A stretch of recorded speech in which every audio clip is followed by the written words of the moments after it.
여러분 안녕히 주무셨습니까? 우리가 잠든 사이에 어떤 일이 있었을까요? 저희 굿모닝 글로벌과 함께 챙겨보시죠. 자, 먼저 미국 증시가 지난 밤 사이에 어떻게 마감됐는지부터 확인해 보도록 하겠습니다. 자, 보시는 것처럼 미국 증시는 지난 밤 사이에 1% 안팎의 일제히 동반 상승을 기록했습니다. 가장 큰 핵심 이슈를 살펴보니까 FDA가 화이자 백신에 대해서 전면 사용 승인을 했기 때문이라는 그런 해석이 나오고 있더라고요. 자, 지금까지는 우리가 화이자 백신을 비롯해서 아스트라제네카라든지 아니면 모더나 백신 이런 것들이 임시 사용 승인이었습니다. 임시 사용 승인이었기 때문에 우리는 접종을 받을 수가 있었던 건데 이걸 전면 사용 승인을 하게 되면서 기업들도 전면적으로 백신 접종을 할 수 있게 됐고요. 자, 그뿐만 아니라 이제 화이자 백신이 첫 번째 전면 사용 승인을 받았기 때문에 다른 백신들도 순차적으로 전면 사용 승인을 받을 가능성이 높아지게 됐습니다. 자, 이렇게 된다면 다른 이 리오프닝과 관련된 기대감들이 굉장히 크게 떠오르게 되겠죠. 그러다 보니까 리오프닝에 가장 큰 수혜를 받을 수 있게 되는 임의 소비재 섹터가 지난 밤사이에 잘 올랐습니다. 자, 이 임의 소비재 섹터에는 리조트라든지 호텔 그리고 항공, 여행 이런 것들이 포함되어 있기 때문에 이런 것들이 다 같이 잘 오르면서 임의 소비재 sek터가 크게 올랐고요. 자, 뿐만 아니라 이제 에너지 섹터가 지난 밤사이에 가장 큰 상승 탄력을 보였습니다. 유가가 오랜만에 반등하면서 에너지 섹터는 3.7% 오른 채 마쳤습니다. 자, 이렇게 경기 민감 섹터들이 긍정적인 움직임을 보이는 가운데서도 나스닥 지수마저도 1.5% 큰 상승폭을 보였었는데요. 그렇다면 지난 밤 사이 시장에서 어떤 일들이 있었던 것이었는지 자세한 내용은 마감 시황 전채린 앵커가 전해드리겠습니다. 네, 미국장 마감 시황 전해드리겠습니다. 뉴욕 증시 이번 주 첫 거래일을 마치고 돌아왔습니다. 지난주에는 변동성 장세 끝에 결국 주간 단위로는 마이너스권에서 거래를 마치는 모습이었는데요. 다만 이번 주는 시작이 좋습니다. 나스닥 지수는 앞서 확인하셨다시피 1.5% 오르면서 오늘장 안에서도 가장 아웃퍼폼하는 모습이 나타났고요. 그러면서 종가 기준 오늘 신고가를 경신한 채 거래를 마치기도 했습니다. 오늘 시장을 움직였던 가장 큰 요인은 바로 이 백신의 승인 소식이 되겠습니다. 미국의 FDA가 화이자와 바이오엔텍의 코로나19 백신을 전면 승인했는데요. 처음으로 미국 내에서는 코로나19 백신의 완전 승인이 이루어진 겁니다. 전면 승인이 이뤄질 경우 이전보다 백신 접종 속도가 조금 더 빨라질 수도 있겠다. 이런 기대감이 좀 나타날 수가 있겠고요. 그 덕분에 오늘 각종 백신 관련주들의 주가가 크게 올랐습니다. 화이자가 2.4%, 바이오엔텍이 9.6%, 그리고 모더나의 주가까지 7.5% 상승세를 기록해냈습니다. 거기다가 이 트릴리움 테라퓨틱스라고 하는 종목도 있는데요. 이 종목의 주가는 오늘 무려 188%라는 어마무시한 폭등세를 기록하기도 했습니다. 최근에 화이자에 의해서 인수될 거라는 소식이 전해지면서 이 탄력을 좀 받아간 것으로 보입니다. 그 밖의 섹터 그리고 종목군 움직임들도 확인해 보도록 하겠습니다. 오늘은 총 8개 종목이 상승세를 기록한 가운데 유가 상승에 힘입어서 에너지 섹터가 가장 크게 뛰어 올랐습니다. 그리고 그 밖에도 커뮤니케이션과 금융, 기술 섹터 역시도 1% 안팎의 상승권에서 거래를 마쳤는데요. 종목별로는 엑슨모빌이 4%, 그리고 엔비디아가 5.5%, 오늘도 다시 한번 급등세를 이어가면서 이 섹터 내에서도 가장 눈에 띄는 흐름들을 보여줬습니다. 한편 오늘 화이자 백신의 전면 승인 소식에 여행과 레저 관련주들 역시도 일제히 올랐습니다. 델타 항공과 아메리칸 항공, 그리고 카니발과 노르웨이전 크루즈라인 약 4% 플러스권에서 거래를 마치는 모습이었습니다. 다음으로는 상품 선물 시장 흐름도 확인해 보도록 하겠습니다. 오늘은 비트코인 가격부터 확인해 보려고 하는데요. 비트코인 흐름이 현재 시각으로 어제인 일요일부터 굉장히 눈에 띄는 흐름을 보여주고 있습니다. 일요일인 어제 3개월 내 고점을 돌파하면서 다시 한번 5만 달러 선을 주고 있는데요.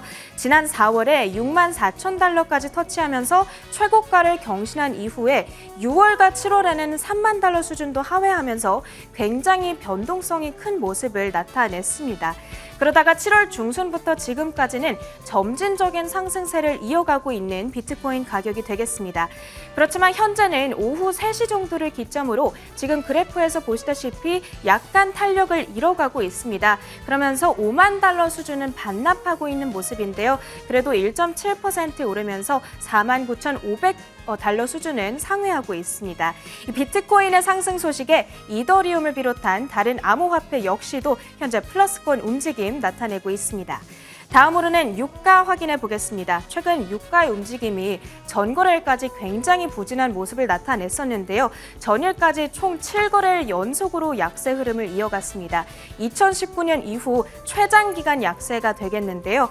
중국에서 코로나19 확진자가 발생하지 않고 있다는 소식이 들려오면서 오늘은 유가가 좀 탄력을 받아가고 있습니다. 현재도 선물 시장에서 5.3%대의 급등세를 보여주고 있고요. 그러면서 65달러 수준 터치하고 있습니다. 마지막으로는 금 가격까지 확인해 보도록 하겠습니다. 금 가격 역시도 월요일장에서는 강세를 나타냈습니다. 미국에서는 아직까지 코로나19 확진자가 증가세를 기록하고 있는 만큼 연준이 경제를 지탱하기 위해서 테이퍼링의 감행을 조금 미룰 수도 있겠다, 이런 예상이 나오고 있습니다. 그러다 보니까 안전자산 가운데에서는 달러화보다는 금을 선호한다, 이런 분석이 지금 전해지고 있습니다. 현재도 선물 시장에서는 금 가격이 1.3%대 상승한 채 거래되고 있습니다. 이렇게 미국장 전반적인 시황 소식들 정리해드렸습니다.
자, 지난 밤 사이 어떤 일들이 있었는지 분석해 보겠습니다. 애프터마켓이고요. 오늘도 신한금융투자 WM 리서치부 스마트머니 추적팀 최진석 팀장 함께하겠습니다. 어서 오세요. 안녕하십니까? 네, 안녕하세요.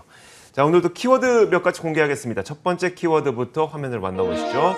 자, 첫 번째 키워드는 바로 이겁니다. 공매도, 다음은 소비다라는 키워드인데요. 자, 공매도가 이제 소비 기업들을 좀 노리고 있는 걸까요? 네, 말씀하신 그대로인 것 같은데요. 특히 이제 대면 접촉 서비스와 좀 관련이 깊은 소비재주가 이 공매도 세력들의 다음 표적이 되고 있는 것으로 나타났습니다. S&P 글로벌의 이 마켓 인텔리전스에 따르면요, 이날 7월 말 기준으로 공매도 투자자들이 경기 소비재 섹터의 유통 주식수의 4.57%를 보유하고 있다라고 이 기관에서는 밝혔는데요.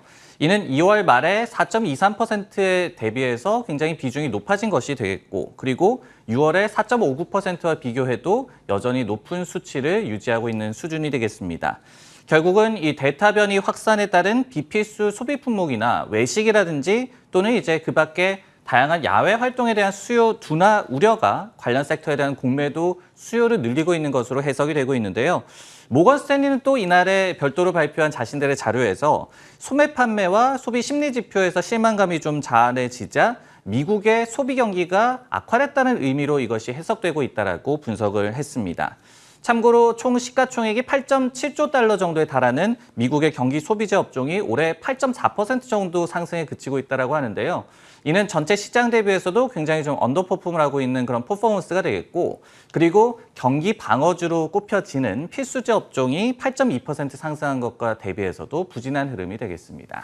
물론 이 공매도 기관들이, 이 공매도 헤지펀드들이겠죠. 이 헤지펀드들이 보유 물량이 많다고 해서 무조건 빠지는 건 아니긴 한데, 그래도 최근에 이제 델타 변이 때문에 경제 정상화에 대한 기대감이 좀 꺾이고 있는 상태에서 이 소식을 듣게 되니까 좀 우려스러울 수밖에 없거든요. 자, 그렇다면 좀 반전의 계기도 있을까요? 그런 것들 때문에 결국은 소비재주의 고통이 좀 길어지고 있죠. 네. 근데 이제 실제로 둔화 기미가 나온다라는 그런 헤드라인 뉴스 말고도 실제로 이제 섹터 지표에서도 이 같은 분위기는 감지가 되고 있습니다. 소비 경기가 좀 둔화하고 있다는 그런 증거에 대해서 말씀을 드리고 싶은데 이 오픈 테이블에서 집계를 하는 식당 예약 그런 수요 같은 경우에도 미국에서 8월 중순 이후에 팬데믹 이전에 15% 감소 수준으로 거의 이제 그 수준을 회복을 했던 수치에서 최근에 좀 부진한 수치가 다시 한번 나오고 있습니다. 일단은 이제 반전 계기를 우리가 생각을 해보자면은 이날에 화이자와 바이오엔테크의 코로나19 백신이 완전 승인을 거뒀죠. FDA로부터 완전 승인을 받았는데 이런 부분들이 이제 단기적으로 좀 반전할 계기를 마련하지 않을까라는 생각이 드는데요. 실제로 이날 AMC 엔터테인먼트의 주가가 큰 폭으로 한 7% 정도 급등을 했고 크루즈 선사의 주도 일제히 좀 급등을 하면서 이 같은 다시 한번 어떤 경제 정상화에 대한 기대감을 키우는 그런 분위기를 반영을 했습니다. 그리고 앞서서 이제 모건 스탠리 같은 경우에도 델타 변이가 소비 지출을 둔화시키는 주된 요인이라고 보지는 않는다라고 또 얘기를 했습니다. 여기에 더해서 이제 백신 보급이 재차 좀 가속화가 된다라고 한다면은 소비재주도 뭐 굉장히 횡보한 흐름이 길었기 때문에 반전의 계기를 마련할 수도 있지 않을까라는 이 시각도 일부 존재하는 상황입니다. 결국은 델타 변이 바이러스가 해결되는 것도 결국은 시간 문제다라는 게 월가에 좀 많은 시각인 것 같네요. 일단은 경기가 둔화될 수는 있더라도 그러니까 경기 회복세가 좀 느려질 수는 있더라도 이것이 완전히 소멸되는 것이 아니고 뒤로 밀리는 것이다. 네. 이쪽으로 좀 의견이 모아지고 있는 것 같고요.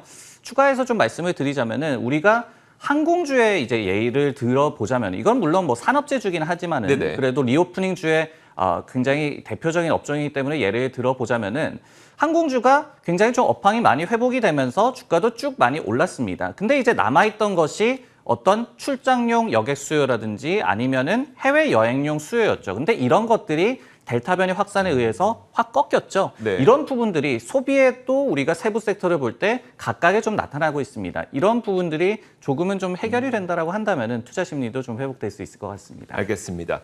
자, 이어서 두 번째 키워드 살펴보겠습니다. 두 번째 키워드는 바로 이겁니다. 엎치락 뒤치락 그러면서 이제 리프트와 우버의 이미지가 보이죠.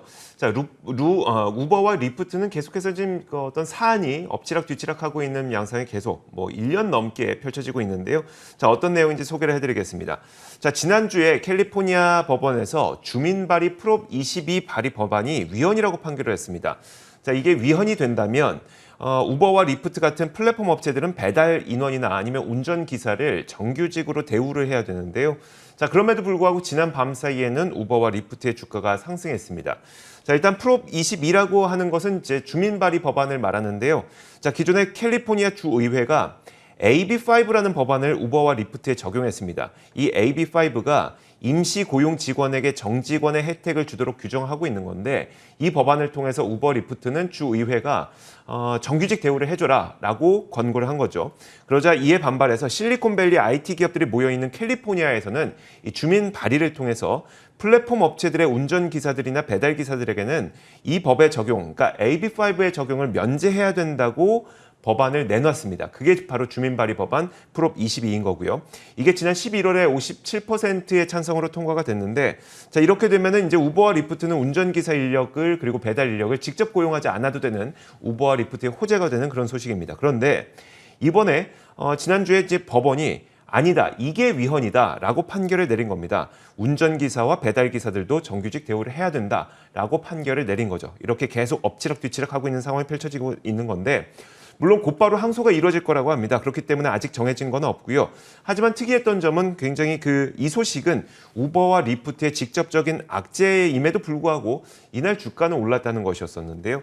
자, 이런 것들을 좀 어떻게 봐야 될지가 참 궁금해지는 시점이 되는 것 같아서 팀장님, 일단 악재도 주가가 오른 이유와 함께 우버와 리프트에 대해서 요즘에 월가 평가는 어떨까요? 네, 이제 좀 의아한 그런 반응이었죠. 근데 이제 개장 전에 이 소식이 처음에 전해졌을 때는 우버도 그렇고 리프트도 그렇고 뭐 도어대시도 그렇고 긱 이코노미와 관련된 업체들의 이 일제히 좀 급락 반응이 나타났습니다. 개장 전에 말씀을 드리는데요. 분명히 좀 악재로 인식을 했다라고 말씀을 드릴 수가 있을 것 같은데, 하지만 이제 복수의 IB에서 항소심에서 승리할 가능성이 높기 때문에 이런 단기 하락에 저가 매수로 좀 대응을 해야 한다라고 의견을 내놨습니다. 이런 분석이 좀 쏟아지자 이 반응이 긍정적으로 선회했다라고 해석이 되는데요.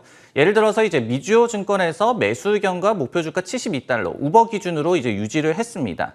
근데 앞서서 말씀드린 그 로직 외에도 사업 모델을 곧바로 바꿀 이유는 없을 것이다. 항소가 최소한 한 1년 정도는 소요가 될 것이다라고 얘기를 하면서 관련 영향이 즉각적으로 반영이 되는 건 아니라고 강조를 했습니다. 그리고 이제 뱅크 오브 아메리카 같은 경우에도 법적 논쟁과 관련된 이슈가 단기적으로 주가를 압박할 수는 있겠지만은 코로나19 팬데믹에서 벗어나면서 근본적으로 좀 개선이 되는 그런 사업이다. 그렇기 때문에 이런 단기 하락은 좀 기회로 작용할 수 있다라고 얘기를 했기 때문에 최근에 이제 우버가 올해 4분기 경에는 에비타 기준으로 흑자 전환을 할 것이다라고 경영진이 가이던스를 그대로 유지를 했잖아요. 네네. 이런 수익성 전환에 대한 기대감이 일단은 이 같은 단기 악재에 대해서는 조금 상쇄해주는 역할을 해주고 있는 것 같습니다. 그러니까요. 뭐 지금 상태는 일단 주민발의 프롭 22 이 법안이 적용되고 있는 상태이기 때문에 지금 상태에서는 뭐 우버와 리프트의 운전기사 인력을 직접 고용하지 않아도 되는 상태에서 뭐 항소가 된다고 하더라도 1년 이상의 기간이 소요될 것이다. 그러면 그 기간 동안 올해 4분기에는 우리는 이익 낼 수 있을 것 같아요. 라고 또 우버에서 얘기했기 때문에 참 좋아. 일단 그런 상태로 보입니다. 자, 이게 또 계속 엎치락뒤치락 하는 것이기 때문에 어떤 뉴스가 나오는지에 따라서 또 악재나 호재로 작용할 수가 있다는 점도 염두에 주셔야 될 것 같고요. 자, 이어서 다음 키워드 공개하도록 하겠습니다. 다음 키워드는 바로 이겁니다. 재밌는 키워드를 만들어 주셨는데 아이폰은 구관도 명관이에요. 구관이 명관이 아니라 구관도 명관이에요. 네. 구간이 명관이라고 하면은 이 신제품이 나와도 그러니까 새로운 것이 나와도 옛날 것이 좋더라 이렇게 해석이 그렇죠. 되는데 이 아이폰만큼은 옛날 것도 좋고 그리고 새로 나올 것도 좋고 뭐 앵커께서도 애플 제품 되게 좋아하는 걸로 저도 알고 있는데 이 아이폰만큼은 구간도 명관인 걸까 이런 의문을 자아내게 하는 그런 소식이 나와서 소개를 해드릴까 합니다. 신제품 아이폰 13의 공개가 한 달도 남지 않았죠. 그럼에도 불구하고 기존 제품에 대한 수요도 굉장히 좋게 유지가 되고 있다는 소식이 전해졌는데요. JP모건에서 이 7월에 미국의 통신사 간의 판매 추이를 인용해서 아이폰 12나 아이폰 12 프로의 수요도 견고하게 유지가 되고 있다라고 분석을 제시를 했습니다. 그리고 이제 수요뿐 아니라 안드로이드 폰 대비해서 재고 수준이 양호한 점도 신제품 이벤트를 앞두고 또 이제 판매가 호조세를 유지하고 있는 비결이다라고 해석을 했습니다. JP모건에서는 또 이 7월에 아이폰의 이 스마트폰 시장에서의 점유율 하락도 없었다라고 얘기를 하면서 통상적으로는 이제 9월 이벤트를 앞두고 기존 제품이 좀 안 팔리는 계절성이 작용을 하는데 이런 계절적 요인도 올해는 감지가 되지 않고 있다라고 강조를 했습니다. 참고적으로 애플은 9월 15일경 중순경에 신제품 이벤트를 개최할 것으로 알려지고 있습니다. 그러면은 지난 실적도 상당히 좋았었고 그리고 신제품 발표 직전에 점유율 하락도 없고 이렇게 좋을 수가 없거든요. 그럼에도 불구하고 애플의 주가가 시원하게 치고 올라가지 못하는 이유가 있을까요? 이게 참 어렵죠. 네. 왜냐하면은 모든 게 좋은데 그리고 뭐 스토리는 좋은데 주가가 가지 않는다 이런 네네. 경우가 굉장히 많거든요. 7월 27일에 애플이 이제 6월 결산분기 실적을 발표를 했었습니다. 그런데 불구하고 약 한 달간도 주가가 1% 정도 상승하는데 그쳤더라고요. 그렇기 때문에 실적도 좋았고 이후에 아이폰이나 웨어러블 판매도 굉장히 좋게 나오고 있다라는 굉장히 많은 데이터가 전해지고 있음에도 불구하고 어쩌면 이제 시장에서는 애플도 좀 무거운 주식으로 인식하고 있는 게 아닌가라는 생각도 자아내게 하는 그런 흐름입니다. 결국 이제 그럼에도 불구하고 최근까지도 투자 의견은 굉장히 견고하게 유지가 되고 있기 때문에 좀 잊고 살았다가 어느새 돌아보니까 또 신고가더라. 이런 네. 또 흐름을 좀 믿어봐야 할 것 같은데요.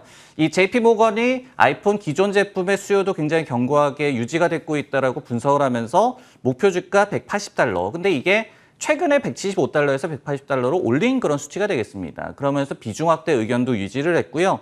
실적 공개 후에도 니덤 증권에서 매수 커버리지를 새롭게 게시하면서 목표 주가 170달러. 그리고 캐너코드와 UBS 같은 경우에도 기존 대비 올린 185와 175달러의 이 목표 주가를 제시하고 있기 때문에 일단은 월가에서는 한 170에서 180달러 정도를 다음 좀 뭐 저항선이다, 뭐 다음 목표치다 이렇게 보고 있는 것 같습니다. 알겠습니다. 참 정말 잘 팔리고 있고 실적도 좋다 보니까 지금 당장 주가가 지지부진한 것에 대해서 특별히 걱정할 바는 없을 것 같습니다. 월가에서도 좀 그렇게 바라보고 있는 것 같고요. 자, 이어서 다음 키워드 공개하도록 하겠습니다. 다음 키워드는 바로 이겁니다. 든든한 뒷백. 이게 뭐 표준어는 아닌데 우리가 흔히 사회생활하면서 저 사람은 백 있는 것 같은 이런 말 많이 쓰잖아요. 이번에 보니까 버진 오빗의 든든한 뒷백이 보잉이 되고 있는 것 같습니다. 그 관련된 내용을 한번 전해드리도록 할게요. 자, 일단 버진그룹의 위성사업 계열사인 버진 오빗이 스펙 상장을 이번에 공식화했습니다. 자, 이런 가운데 보잉도 이번 스펙 합격 상장에 이 파이프 투자자로 참여할 것이라는 소식이 들려오면서 보잉의 주가도 지난 밤 사이 약 3% 올랐습니다. 자, 버진 오빗은 원래부터 기존부터 이 스펙 상장을 할 것이라고 예고를 한 바가 있었는데요. 그리고 지난 6월 12일경이었었나요? 스펙 합병을 논의하고 있는 페이퍼 컴퍼니가 NGCA라는 티커를 쓰고 있는 넥스트 제너레이션 애퀴지션 코퍼레이션이다라는 소식이 보도를 통해서 들려오기도 했습니다.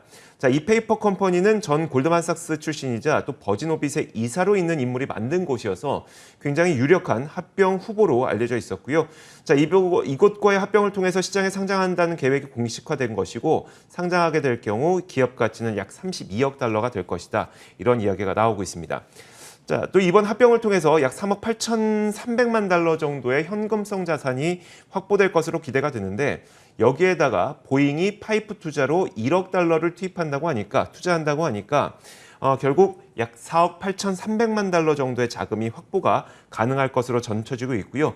자, 버진 오빗은 위성을 궤도에 쏘아 올리는 사업을 하고 있는 그런 기업이죠. 하지만 일반적으로 우리가 수직으로 쏘아 올리는 로켓이 아니라 에어런처라는 이름으로 항공기에 로켓을 실어서 상공에서 로켓을 쏘아 올리는 방식을 사용합니다. 여기에 사용되는 비행기가 바로 이 비행기죠. 이게 바로 또 보잉 747 항공기입니다. 자, 이런 연관성이 있을 뿐만 아니라 월스트리트 저널에서는 보잉이 자체적으로 갖고 있는 우주 사업부가 장애물을 만나면서 투자에 나선 것이다. 이런 해석을 내리고 있어서 자, 물론 이제 보잉이 버진 오빗에 투자했다고 하니까 뭐 좋은 소식은 분명한데 왜 투자한 거지? 이런 궁금증도 있고요. 자, 일단 그 새롭게 스펙 합병 상장을 한다고 하는 버진 오빗이라고 하니까 이 버진 오빗에 대한 설명도 필요할 것 같고 이 보잉이 투자에 나선 이유에 대한 설명도 좀 있어야 될 것 같군요. 네, 버진 오빗 같은 경우에는 이제 앞서서도 설명을 간략히 해주셨지만은 버진 갤럭틱에서 이제 분산 기업으로서 네. 위성을 발사하는 것을 좀 영위를 하는 그 사업을 전문으로 하는 기업이 되겠습니다. 근데 이제 보잉 747 항공기를 개조를 해서 이를 활용을 해서 올해도 이제 2차례나 45,000피트 상공에서 위성 발사용 로켓에 발사하는 것을 성공했던 그런 기업이다라고 설명을 드릴 수가 있겠는데요. 일단은 이제 보잉이 왜 투자를 했느냐, 그 보잉의 입장을 좀 생각을 해보자면은 월스트리트저널 기사에서도 물론 이제 지적을 했지만은 자체적인 우주 사업이 좀 차질을 빚고 있습니다. 우리가 우주 사업이라고 하면은 뭐 버진 갤럭틱을 떠올리기 마련이지만은 보잉도 그렇고 뭐 로키드 마틴도 그렇고 이런 전통적인 산업재 기업들도 우주 항공 산업을 많이 하고 있거든요. 근데 보잉이 자체적으로 좀 이제 좀 뭐라 그럴까요? 스트러글이라고 얘기를 하는데 차질을 빚고 있다 보니까 관련 기업에 이제 투자를 하는 것으로 전략을 좀 선회를 했다. 이렇게 의미를 해석해 볼 수가 있을 것 같습니다.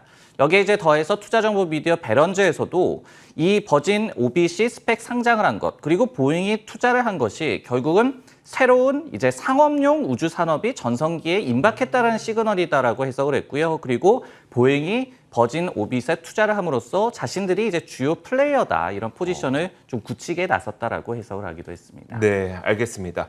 자, 이렇게 지난 밤 사이에 있었던 여러 가지 이슈들을 저희가 키워드를 꼽아서 설명을 해드렸습니다. 지금까지 신한금융투자 WM 리서치부 스마트머니 추적팀 최진석 팀장과 함께 이야기 나눠봤습니다. 고맙습니다.